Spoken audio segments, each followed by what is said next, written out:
The major life transition that a parent or a mom will go through is really from single life to being married, primarily sharing the decision-making with another individual that you may not always have the same standards. On top of that, having a child.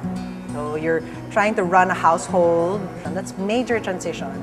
And then the children, when the children come in, not to mention the fact that in the Filipino setting, no, you have extended family. And extended family is major transition because they do give unsolicited advice. And the first one was leaving and giving birth away from the Philippines and having my 2 children in the States. So I had to learn how to be a mom away from home, away from the comforts and the culture that we're used to, you know, in raising children. And then now again, it's a big transition moving back 4 years later with 2 children in tow and having to relearn everything of how to be a mom again back here in Manila. I guess that would have to be my relationship with my husband. So I think the major transition there is trying to balance my time, having time for my husband, having time for my kids, and doing all my responsibilities as a wife and a mom. Always assume the positive about your partner. But they're fighting for something because the motivation is positive, that they believe in something that you may not see.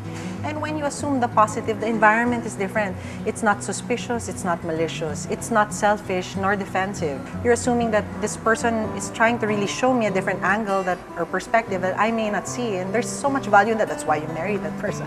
There's so much value in that. And so it becomes an enriching experience.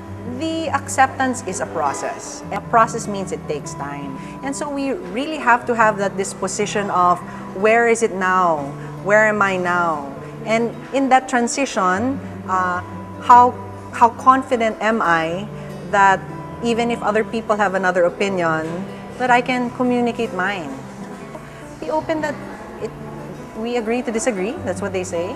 And on top of that, respect the person not sharing the same opinion as yours. I had to set up my own way of doing things and I had to learn everything, you know, from scratch. So I had to do everything by myself, develop our own kind of system, and then here it doesn't necessarily apply because there's so many other people that you have to consider, and as Coach Pia was saying earlier, that there's so much disturbance, distractions that you have to work with also. So be open to changes or, you know, have contingencies kasi life won't be as predictable.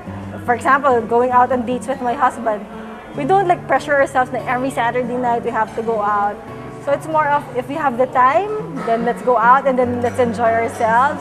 If not, it's okay because we're home with the kids. I always view motherhood as a big sacrifice or giving of yourself for your children. So if you're not physically, emotionally, spiritually grounded and strong, then there's nothing for them to take from you and you have nothing to give. So for me, it's very important that your mind, body, and soul are healthy. And Coach Pia was talking also about inner strength earlier na you're the center, you're the core. So you have to be, you're the foundation.